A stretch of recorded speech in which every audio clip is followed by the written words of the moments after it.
Magandang araw mga kababayan, isang pambihirang pangyayaring naganaping habang matapos magtipon-tipon ang mga lider mula sa iba't ibang bansa upang ibayag ang kanilang matinding kritisismo laban sa Administrasyong Marcos. Ayon sa maulat, ang pamilya diktator kabilang na si Zataros Marx at Pangulong Buting Jr. ay kinulit ng mga banyagang detail sa isang international summit. Ibinato sa kanila ang mga seryosong negosyon hinggil sa pamamahala at ang kanilang mga desisyon sa mga kritikal na isyu ng bansa na nagdulot ng hindi pagkakasunduan sa mga international na alyansa. Dahil dito, ilang mga bansang kaalyado ng Pilipinas ang nagsimula ng mag-issue ng mga pahayag na nagdududa sa kredibilidad ng administrasyong diktador. Marami sa mga leader ng ibang bansa ang nagsasabing ang kasalukuyang gobyerno ay hindi makakatugon sa mga pangangailangan ng mamamayan at hindi natutugunan ang mga hamon ng modernong panahon. Ayon sa ilang eksperto, ang pagturugsa mula sa mga banyagang leader ay nagsisilbing gudyat ng posibleng pagbabago sa international relations ng Pilipinas at isang malupit na hakbang para sa administrasyong diktador. Sa kabila ng mga pagbabantang ito, ipinahayag ni Pangulong Buting Jr. na handa ang kanyang administrasyon na harapin ang mga kritisismo at patuloy na magsikap para sa ikabubuti ng bansa. Gayunpaman, maraming nagtatanong kung hanggang kailan magtatagal ang kasalukuyang gobyerno sa gitna ng lumalalang pressure mula sa international community. Sa ngayon, patuloy ang pagsubok sa kakayahan ng administrasyong diktador na pamunuhan ang bansa sa gitna ng mga hamon na dulot ng panlabas at panloob ng issue. At yan ang balitang ating pakakatutukan. Ngunit bagong lahat, siguraduhin mag-subscribe at ihit ang notification bell para sa patuloy na pagtutok sa mga sulap ng bagong balita sa tunay na boses ng masa. Kaya hindi ako nakarating dyan, but syempre nagbigay pa rin ako ng time para ipakita natin ang ating mga kababayan, ayan, sa Los Angeles. Iba-iba pa po ang ating pananampalataya, pero alam po natin, may iisa tayong Diyos. May iisang Diyos na makapangyarihan sa lahat. Iba-iba man po ang ating pamamaraan sa ating mga dalangin, pero alam po ng Diyos ang ating dinadalangin sa Kanya. Kaya habang mapapakinggan po natin ang awit na ito, mga kababayan, mga kapatid, italangin po natin sa ating dakilang Ama sa gabing ito, ang ating mahal na Pangulong Presidente Tatay Digong. Ay iba-iba man ang ating litwahe, gawin natin ito para po sa ating mahal na Tatay Digong.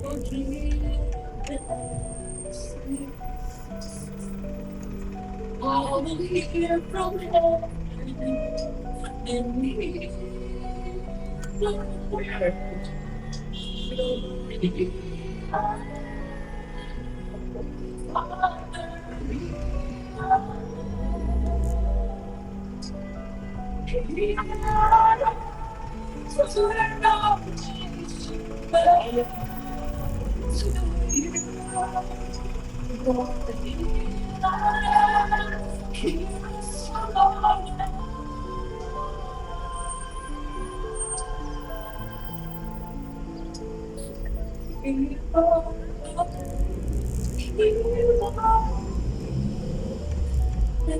Hallelujah, hallelujah.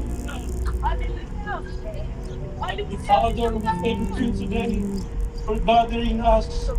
We thank you for this opportunity to lift our voices in prayer for our beloved country, the Philippines. We are grateful for the unity we have experienced, setting aside differences as we stand together as Filipinos who love our nation. We know that in unity there is strength, and we pray that this strength will prevail against injustice and corruption. Open the eyes and hearts of all Filipinos to the realities we face in this country today.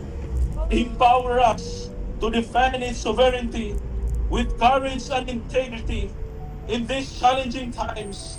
May your love strengthen our faith and hope, sustaining us through uncertainty and leading us towards a brighter future for the Philippines. Amen. Father Almighty, kami po ay dumudulog sa inyo harapan sa gabi ito, kasama po ng inyong mga anak, lahat po kami na nagmamahal sa aming inang bayan. Nandito po kami sa gabing ito, Ama. May iisang tibok ng aming mga puso. At ito po ay walang iba, kundi para po sa aming pinakamamahal na presidente. Alam po namin, Ama, na siya po o Diyos ay tumatayo lamang para sa kapakanan ng aming bayan. Siya po lamang, Ama, ay naninindigan para sa seguridad ng aming inang bayan, ng aming mga kabataan, ng aming mga mamamayan. Ngunit ngayon po, Ama, siya po, Ama, ay nahaharap sa kapakamakan. Amang banal, kami po'y nananalangin na pagpalain niyo po ang aming Tatay Digong. Proteksyonan niyo po siya, Ama. Palakasin niyo po siya, Ama. Huwag niyo pong hayaan na may masamang mangyari sa aming former President, Rodrigo Roa Duterte. Palakasin niyo po siya sa kaniyang physical na pangangatawan. Palakasin niyo po siya sa kaniyang spiritual na buhay upang sa kaniya pong malabanan at kaniya pong malagpasan ang unos na kaniyang dinaraanan sa mga sandali ito. Ganon din po, Ama, kami po, Diyos, ay nananalangin sa kanyang buong pamilya. Patatagin niyo po sila, Ama, ang kanyang anak, ang aming Vice President Inday Sara Duterte, ang kanyang anak na si Congressman Pulong Duterte, si Mayor Baste Duterte, na nananindigan para po sa aming inang bayan. Amang banal, alam po namin, O Diyos, kayo pong Diyos ng aming pinaglilingkuran ay ang isang Diyos ng katarungan. Hallelujah, hallelujah. Kaya po, Ama, alam po namin ng itong lahat ng kasamaan ay may hangganan. Father Almighty, isinasamo, dinadalangin namin sa inyo, pagpalain niyo po ang aming inang bayan. Alisin niyo po ang kaliliman bumabalot sa amin sa mga sandaling ito. Mula sa mga mapang-abusong tao, sa mga mapang-abusong politiko na walang ibang hinahangad kundi ang sariling kapakanan. Father Almighty, inaalay namin ang aming mga dalangin sa inyong trono sa gabing ito. Sapagkat wala na po kaming ibang malalapitan, wala na po kayong may ibang matatakbuhan, kundi kayo lamang ang banal na makapangyarihan. Amang banal, itong lahat ay aming inaalay sa inyo. Lahat ng aming mga dalangin. Hallelujah. At ang higit sa lahat, na makabalik na po sa bansang Pilipinas ang Tatay Digong at makasama po namin dahil siya po ang simbolo ng kalayaan ng Pilipinas at ang simbolo ng tunay na pagmamahal sa bayan. Ang banal, maraming salamat po sa gabi nito. Kasama ko po ang lahat ng iyong mga anak, mga Pilipino dito sa Los Angeles na nagmamahal at humahangad ng tunay na kalayaan para sa aming bayan. Amang banal, ang lahat ng ito, pinapasalamatan namin lahat ng katagumpayan. Amin na po itong pinapasalamatan dahil naniniwala po kami na may milagro pong mangyayari. Mapapauwi na po ang aming Tatay Digong sa Pilipinas. At manunumbalik po ang kakusan, kapayapaan at katahimikan, kalayaan at kaunlaran sa bansang Pilipinas. Iniklaim po namin ito, Ama. Amin po itong pinapasalamatan. Hallelujah, hallelujah. At lahat ng ito, Ama, aming pinabalik sa inyo. Lahat ng kapurihan, lahat ng kapasalamatan sa inyong dakila at mapagpalang pangalan. Aming Amang makapangyarihan, Panginoong Jesucristo, sa pamamagitan po ng inyong anak. Amen and amen and amen. Thank you, Jesus. Palakpakan natin ang ating dakilang Panginoon. Thank you, Lord. Patuloy po nating awitan ang ating Panginoon.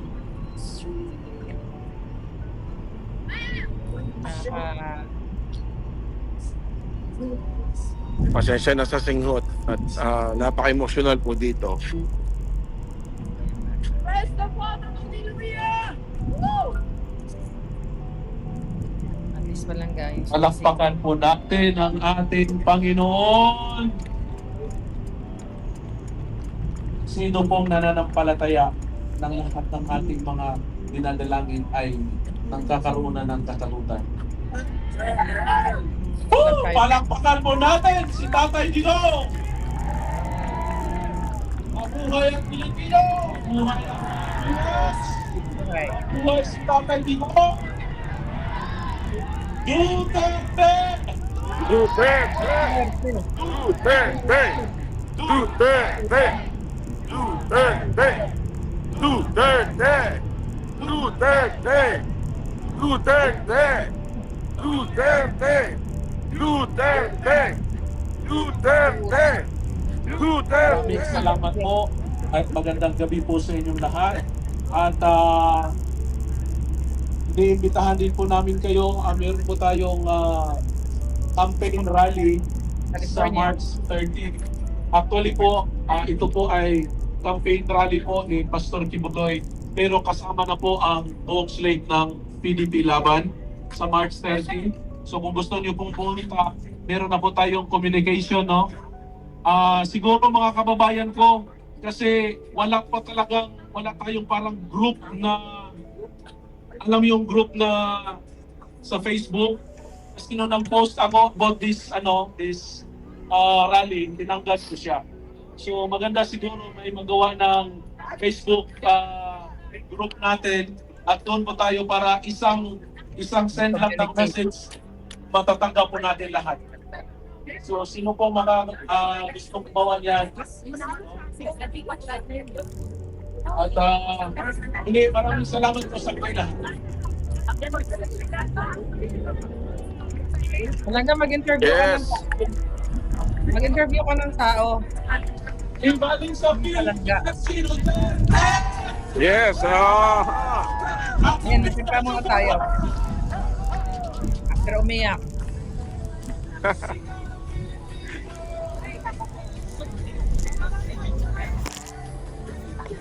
Ayan po. Party na ulit.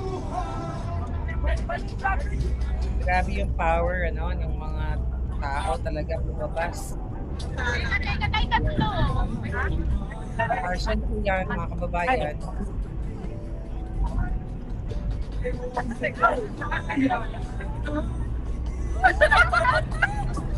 Maraming lumuha pero ngayon alive na ulit sila.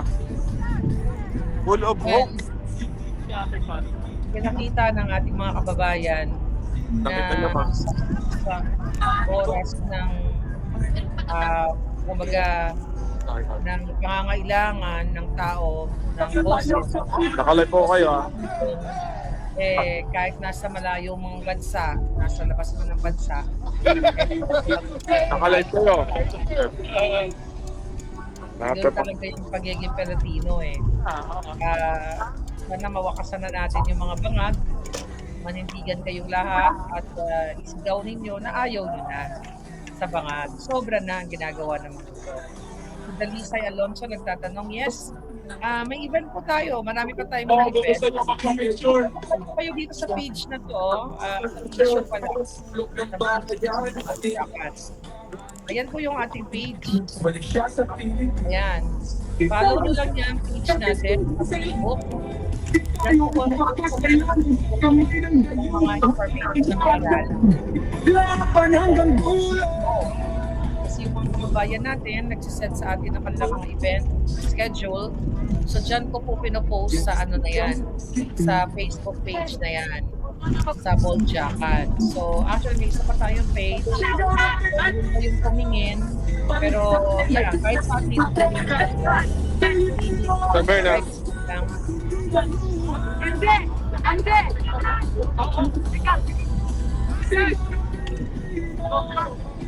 So, ayan. Yan, akin din po yung page na yan, Marlica Network. Ayan, si Bangat, si Missing Hot. Ayan, naka-live tayo, nakita nyo, naka-share. Maraming salamat po mga kababayan ko. Yung mga vlogs po na natin. pwede nyo Pwede po puntahan sa mga sa announcement. para gamitin po natin sa March 30. Alright? So alam nyo na, paki-screenshot na Yung lang. mga vlogs po natin. All jump YouTube. So,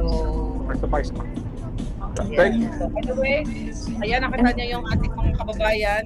Nandyan lang sa site ko. I-mute lang natin sila. Wala na, yun na nga, isa pa yun. Sabi ni wala na raw Facebook ang SMNI. Sabi ni Paco 23, eto na nga, matagal lang yun, di ba? Unang-una din, biniktima ang SMNI, di ba? Tinanggalan sila ng prangkisa at kung ano-anong mga, pinakulong, pinakontempt si Doc Lorraine, si Ka Eric. Pinatutumba yung mga page nila. Ako din, pinatumba yung ating dalawang page. Di ba? Alam nyo yan, may dalawa tayong page na sobrang solid ng followers natin doon. Across is more than, 1 million. Kung hindi nga lang tayo ginugurgor, million na. But ang importante, hindi naman kailangang marami yung nagla-like sa page or what. Pero syempre, ano na rin yun, additional. Pero yung marami lang naaabot yung boses natin. Yung nare-share, nasasabi ninyo sa inyong mga pamilya, yung kung ano yung mga in-expose ko dito. Taya buhay po ito. Ngayon ulit ko, yung ginagawa natin dito, ay tinataya ko yung buhay ko. Kasi kung nasa Pilipinas lang ako, ginurgor na ako ng mga walang iyang yan, katulad kay Percy Lapid. Lahat, pati mga vloggers, medyo kasi hindi lang sila basta-basta hindi lang nila pwedeng gamitin yung ginagawa nila sa Pilipinas na pagpapabricate ng crime, di ba? Recently, meron na naman pala, sinabi itong si NBI Director Santiago, na meron na daw, hahantingin nga nila ako, di ba? Mas may dalawa na silang warrant of arrest. Alam ko na po yan,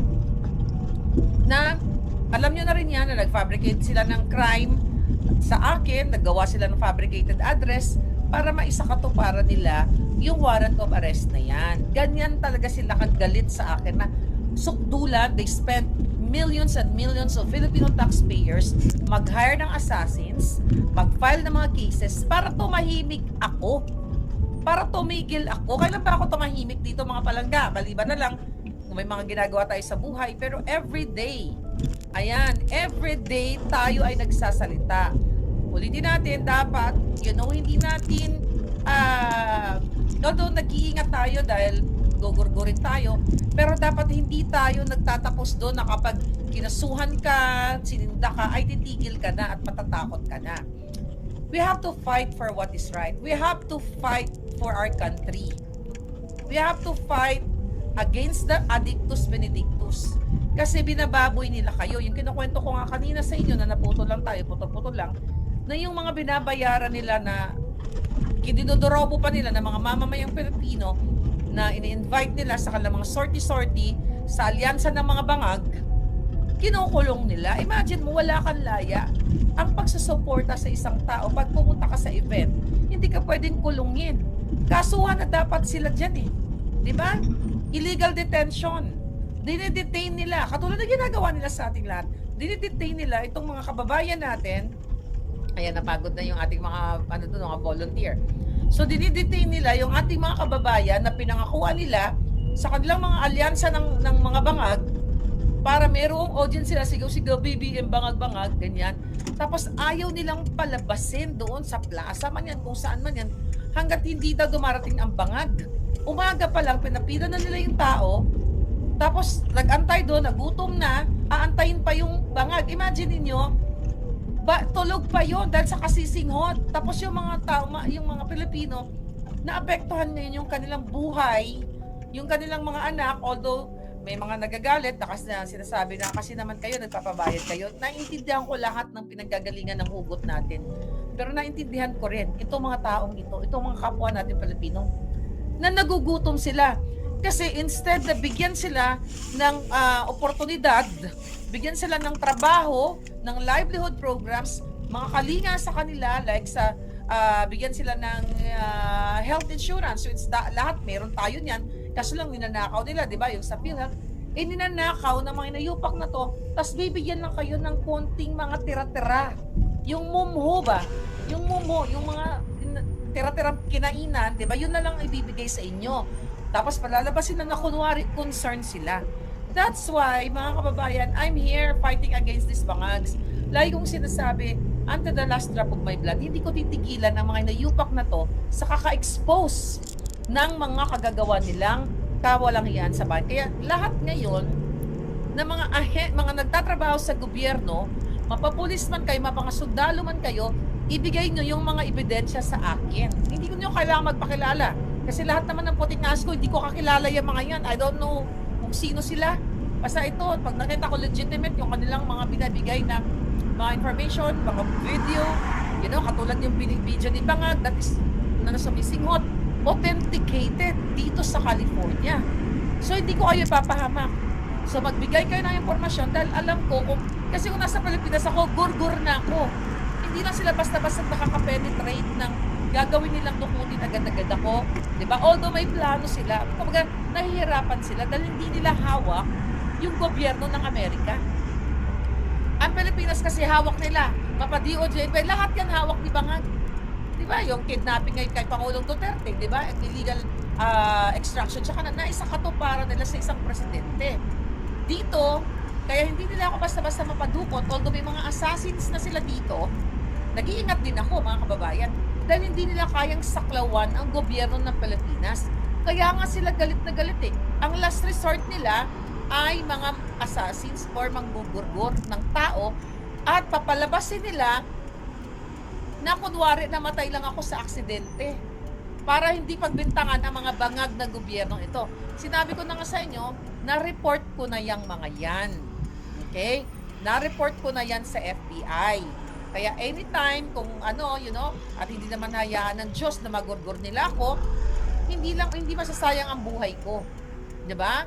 Dahil sa labang ito. Kaya I encourage you all, huwag kayong matakot na magbigay ng video, ng mga impormasyon sa akin. Kunyari, nakikita nyo si Lisang nakahubad, na nakabukaka, na parang palakang uling, 'di ba? Habang siya ay nagbangag at kayo mga PSG, I challenge you. Bigay nyo sa akin ng video, bigay nyo impormasyon, lahat kayo, ipi-play ko. Para malaman, sasanggain ko na kayo lahat. Huwag kayong mag-alala. Dahil kinakasuhan nga, kahit sa anong kaso, hindi nyo naman kailangan, kaya nga, huwag na kayong magpakilala kung sino kayo. Hindi ko kayo kailangan makilala. Kung si Juan o si Pedro kayo.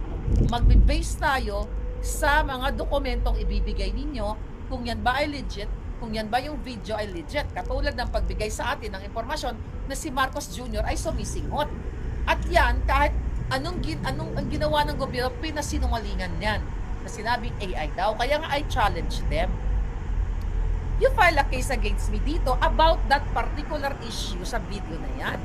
But until now, wala pa rin cases about that particular video na sumisinghot si Bang.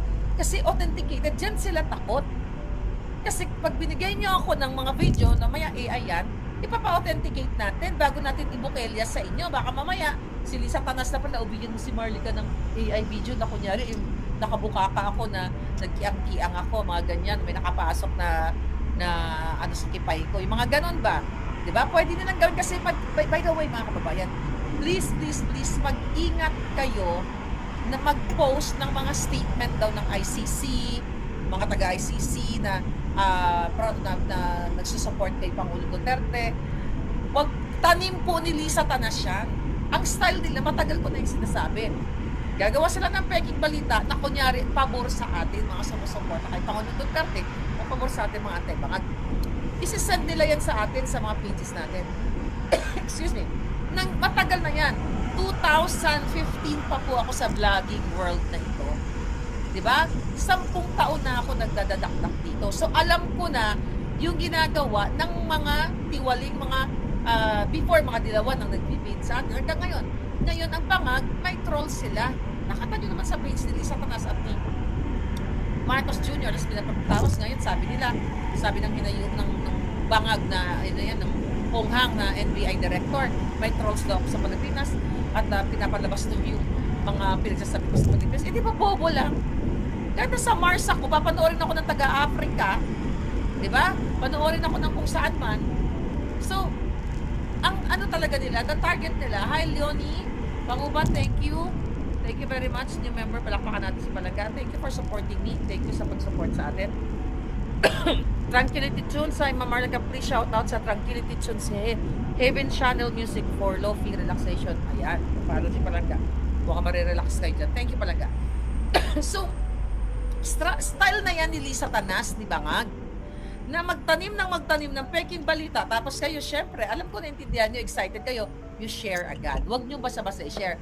Nabiktima na ako niya nung mga unang vlogger pa lang ako, nung mga bago pa lang ako, na excited ako, nabiktima na ako ng dilan. Pero I learned my lesson na bago tayo mag-share, i-verify naman. May Google naman eh.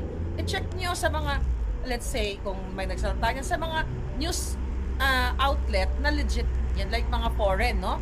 Like Fox News, ABC, kung ano pang iba pang mga BBC, ganyan. Huwag kayo kasi the reason why kaya po nila ginagawa yan, para ma-justify nila na tayong mga supporter ni Pangulong Duterte, tayo yung nagpapakalat ng fake news. Pero mismo ang Pangulo niyong Bangag ay nagpapakalat ng fake news. Kaya sila galit na galit kay Maharlika.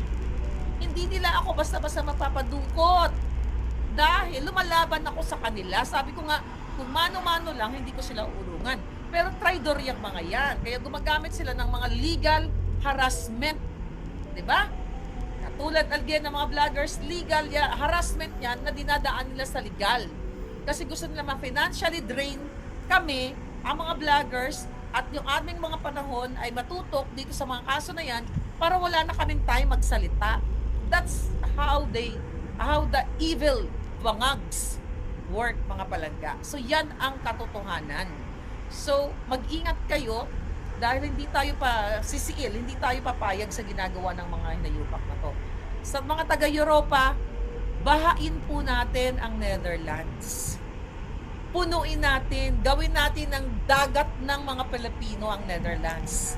Hanggat nandun yung Pangulo, pumunta kayo dyan, yung mga retired na nagtatanggap na lang ng pensyon ng mga taga-Europa, dun na kayo magbakasyon, maghanap kayo, mag-usap-usap kayo ng mga kaibigan ninyo, mag-Airbnb na mga mura lang. Pakita natin yung may kaya lang, hindi ko naman kayo pinaforce, yung may kakayanan lang.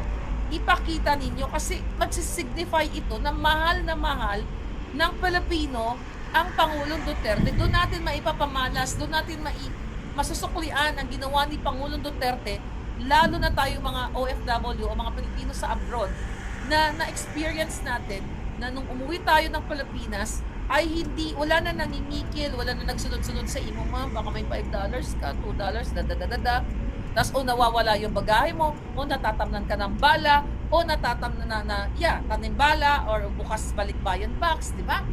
Dahil yun kay Pangulong Duterte, kaya minahal siya ng taong bayan. So yun na lang yung sukli natin kay Pangulo. Sa mga Duterte at sa mamayang Pilipino, kasi ang panalo ni Pangulong Duterte ay panalo ng lahat ng Pilipino laban sa mga bangag. Si Pangulong Duterte mag-80 years old na. At lagi niyang sinasabi, kay matanda naman ako, di ba? Done na siya. Nag-enjoy na sa buhay niya. Lahat ng struggle, happiness, excitement, enjoyment sa buhay na daanan niya na. So, nagtataya din ng buhay ang Pangulo. It's the same thing with me, the same thing with other vloggers na ngayon sinisikil sila dyan sa Pilipinas. Pare-pareho lang tayo. Equal footing to. Wala itong pataasan na dahil si ganito, si ganyan. No. Bawat boses, lahat ay importante. Alam nyo, nagpapasalamat ako lahat sa inyo dahil nung nagsimula ako nung 2022, Agosto pa lang, naiinis ako sa inyo. Yung ibang mga vloggers, sabi ko, bulag pa tong mga to. Bakit ako lang ang nagsasalita? Bakit takot sila? Bakit ayaw pa nila? At I totally understand that. Sabi ko, kayo, yung nakakapalo sa akin mga palangga, sabi ko, one day, magigising din kayo. One day, paulit-ulit ko sinasabi, hindi ko kayo sinukuan eh. Ngayon, di rin kayo sumuko. Kaya, hindi po ito dahil si Maharlika nag-expose. No. Collective effort at laban natin to. Dahil kung ako lang magsasalta, wala rin naman maging saysay. Pero lahat nagsasalta na. Andyan, no less than the Vice President, Pangulong Duterte, yung mga polis na nanindigan, na nagsasalita, di ba? Recently, mga sundalo, kayong mga OFW, kayo dyan sa Pilipinas. Davao, Cebu, Baguio, all over the Philippines, Japan, all over the world. Nakita ko yung talagang gusto ninyo gusto na ninyo ng pagbabago, na gusto na ninyong wakasan yung mga bangag. We have to be peaceful sa laban na to. Kumbaga yung tolerance natin sa mga bangag, huwag tayo magsimula ng gulo dahil sila ang nagsisimula ng gulo. Yan ang gagawin nila sa atin. Maging martial law 2.0, which is nangyayari na nga ngayon. Diba? Nangyayari na ngayon. Pero kailangan natin, ang style kasi, mga kababayan, ng mga dilawan, pulawan at bangagan, isa lang. Ipoprovoke kayo. Dapat talagang may ang pasensya nyo. Diba ako dito, na-provoke na ako. Gusto nilang yung pinasok yung aming event. Alam nyo yan, in hindi ko nagkakamali, 2018 dito dyan sa Los Angeles. So anyway, mga kababayan, puprovoke kayo ng mga demonyo. Yung mga NPA magaling yan, mag-acting-acting. Alam nyo yung mga modus, nakikita nyo yan, yung mga modus na kunyari nagda-drive ka, tapos biglang aatrasan ka, babanggain ka, para mag-claim ng insurance or whatever. Ganyan ang style ng mga bangagan. Kunya, puprovoke ka or mag-aati na nasaktan mo para mag-demand sila or whatever. So mag-ingat po kayo. Pero hindi tayo pasisiil, hindi tayo patitinag. Bahain nyo ng tao ang ICC. Palibutan natin sila ng bonggang-bongga para pakita natin sa kanila kung paano natin mahal ang Pilipinas, mahal ang Pangulong Duterte. Imagine niyo may mga international media na nandoon. Kung makikita nila buong ICC o buong Netherlands, sa The Hague na lang. Okay, mas manado ng malaki yon. I don't know kung ilang population ng Netherlands, hindi ko na-check. Sa buong The Hague na lang. Kung mapuno yun, napakagandang pagpapakita ng suporta kay Pangulong Duterte. Sa 23, nandyan may event. Diba? Doon sa mga nagtatanong pala, I don't know kung pwede ko ba i-post ang registration. I think pwede ko i-post ang registration publicly. I will ask kung pwede ko i-post doon sa sa Facebook natin, sa dalawang Facebook na yan, dyan, at doon sa Boljakan Facebook, ipopost natin kung paano kayo mag-register sa event dyan sa March 23rd. Okay? So, tignan ko na dyan kayo, kailangan, I don't know kung limited lang ba yun or what. Kung di man kayo makapasok, sa labas, ang importante yung presensya natin. Yung presensya ninyo. Na ipakita ninyo yung pagmamahal kay Pangulong Duterte. Yun lang naman yun eh. Di ba? Sabi nung ni John Robles, totoo bang nakakulong si Lisa sa Amerika? Wala po ako sinabing nakakulong. Gusto ko lang liwanagin yan. Dahil yan ang mga fake news nila na sinabi ko raw na nakakulong si Lisa Tanas sa Amerika. Wala po ako sinabing nakakulong siya. Ang sinabi ko na hold, na question dahil sa pagkamatay nung Intorangela na ayaw man lang bigyan niya ng sympathy, letter of sympathy. So wala akong sinabing ganyan. Kaya ngayon, yan na yung mga pakalat nilang kasinungalingan na sinabi ko daw na nakakulong si Lisa Tanas. Iba po yung nakakulong sa na-hold o na-question ka. Diba? Kahit tignan nyo sa diksionaryong Tagalog, sa diksionaryong Espanyol o Ingles, magkaiba ang ibig sabihin yan. So gusto ko lang liwanagin yan. At may mga lumalabas sa si Lisa Tanas na dyan na sa Pilipinas, paano mo pagkakatiwalaan yan? Mahilig sila sa backdated video, backdated photo, hanggat hindi siya nagla-live, na buhay siya, na 'di ba? Na yung mukha niya formalin inspired, wag tayong paniniwalaan. Pero may mga sabing na sa Pilipinas na daw siya na, paano ka maniniwala sa Tanas na yan?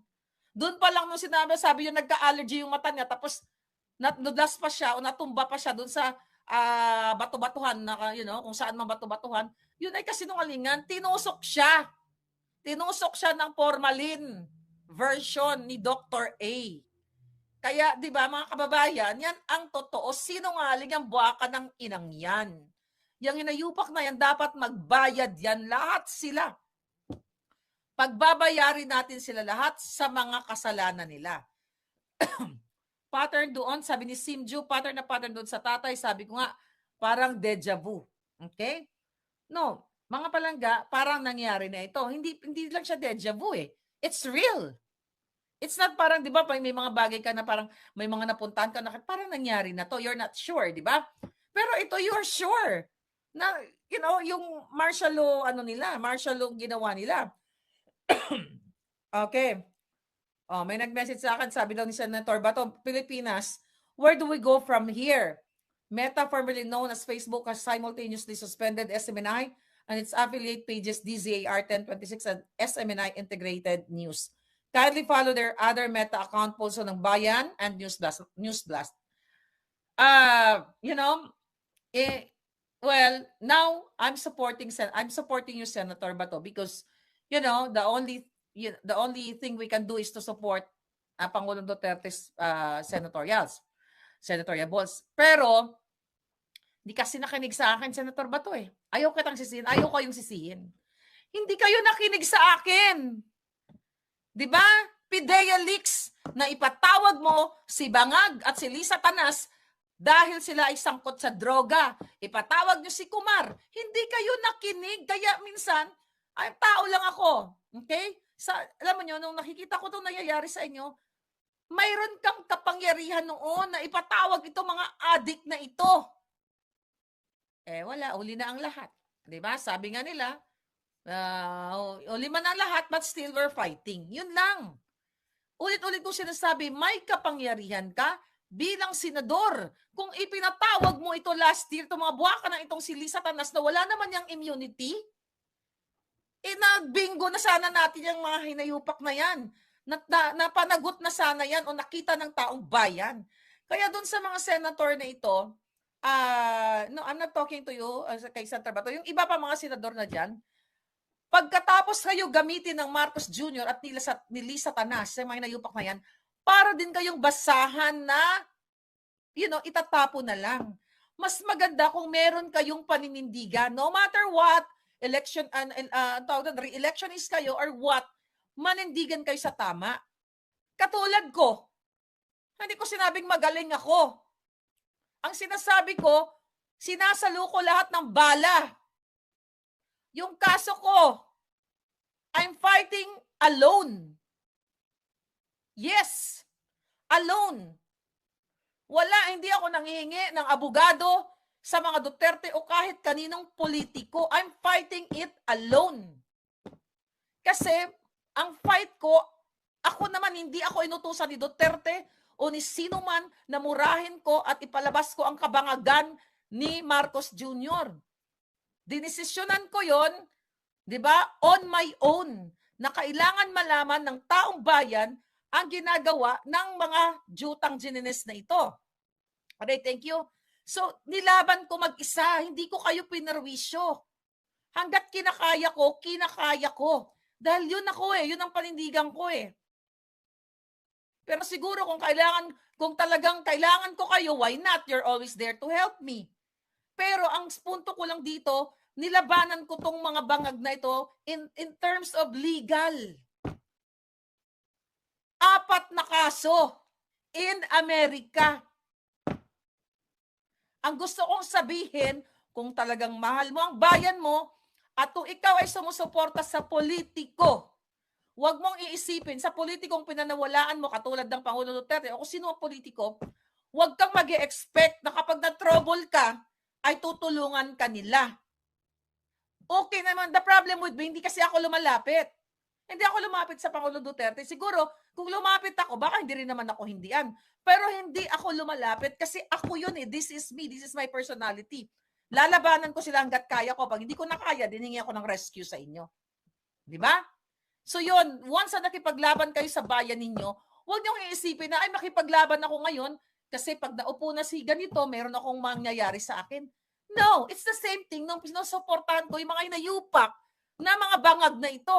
Nung sinuportahan ko yung mga walang hiyang yan, ni piso hindi ako humingi dyan.